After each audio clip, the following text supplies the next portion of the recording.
ابلیس تو نے آدم کو خلیفہ کیوں نہیں مانا، آدم کو سجدہ کیوں نہیں کیا؟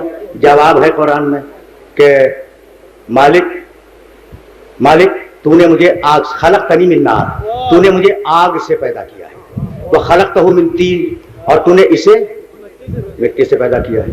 عجیب بات ہے، کہنے لگا کہ چونکہ میں آگ سے پیدا ہوا ہوں تو چونکہ آگ افضل ہے مٹی سے، تو افضل ہوتے ہوئے میں کمتر کو خلیفہ نہیں مانوں گا۔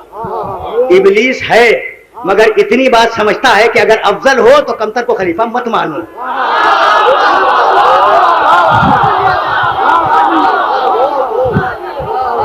عجیب بات ہے نا، یعنی ابلیسیت سے انکار نہیں ہے لیکن اصول سمجھتا ہے۔ کہنے لگا پروردگار کہ سن یہ کیچڑ سے پیدا ہوا ہو یا مٹی سے پیدا ہوا ہو یا ریت سے اور بالو سے پیدا ہوا ہو، بنایا میں نے، سجدہ کر۔ تقریر تمام ہو گئی، تقریر آخری مرحلوں سے نزدیک ہو گئی۔ پھر سننا بھائی، اللہ نے کیا کہا؟ بنایا میں نے۔ کیا نام ہے آپ کا؟ ہاں، یہ مجلس خدا کے قسم فکر حسینی کی تربیت گاہ ہے۔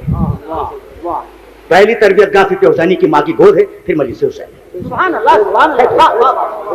اور اس کی حفاظت کرنا، مجلس حسین کی اور ذکر حسین کی حفاظت کرتے رہنا اور اگلی نسلوں تک اس پیغام کو پہنچاتے رہنا، ٹھیک ہے نا؟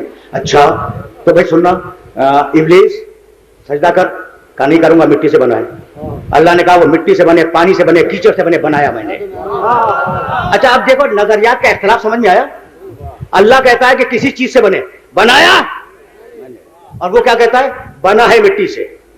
ٹھیک ہے نا؟ رک جاؤ خدا کی قسم، آج ایک فیصلہ تم سے کروا دوں۔ یہ جمادی الثانی کا آخری زمانہ ہے، رجب، شعبان، رمضان، شوال، ٹھیک ہے نا؟ محرم میں عباس کا عالم نکلے گا، شبیہ ذوالجناح ہوگی، معصومین کے تابوت ہوں گے، حسین کا تعزیہ ہوگا، ٹھیک ہے نا؟ ربیع الاول میں نبی کا جھنڈا ہوگا، اور دنیا جب دیکھتی ہے نا نبی کے جھنڈے کو تو کہتی ہے کہ بھائی لکڑی ہے، کپڑا ہے، رکھا کیا ہے اس میں، ہے نا؟ ہم نے کہا نہیں، خبردار ایسی بات نہ کرو، جھنڈا ہے میرے نبی کا۔ اب دیکھو تمہیں ایک میسج دے کے جا رہا ہوں کہ یہ جو جھنڈے اٹھاتے ہیں نا 12 ربیع الاول کو، ان کا احترام کرنا، ان کی حفاظت کرنا، ان کے ساتھ تعاون کرنا۔ یہ جھنڈا اٹھانے والے ہیں، ہم نے تو پوری تاریخ اسلام میں جھنڈے پھینکنے والے دیکھے ہیں، اٹھانے والا نہیں دیکھا۔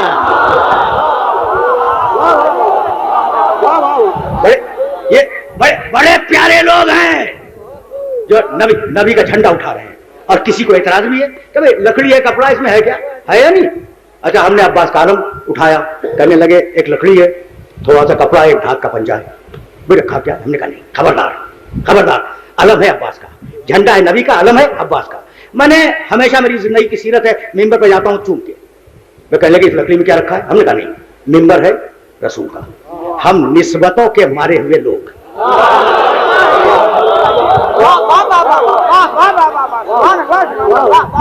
ہم نسبتوں کے مارے ہوئے لوگ، ہم نے کہا جھنڈا ہے نبی کا، علم ہے عباس کا، تعزیہ ہے حسین کا، ممبر ہے رسول کا۔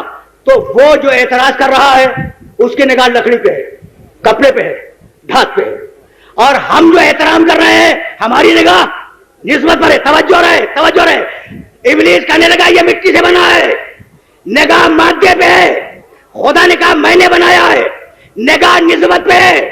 جو نسبت پہ نگاہ رکھے وہ خدا کا پیرو ہے، جو مادے پہ نگاہ رکھے وہ ابلیس کا پیرو ہے۔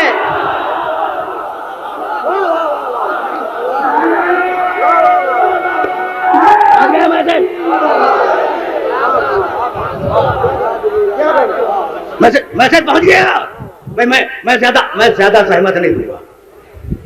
کہا تو نے مجھے آگ سے بنایا، کہا فخرج منہا انک رجیم، علی صراط مستقیم پر، محمد رسول اللہ صراط مستقیم پر، یہی روکوں گا بات کو یہی روک دوں گا، لیکن سنتے چلو۔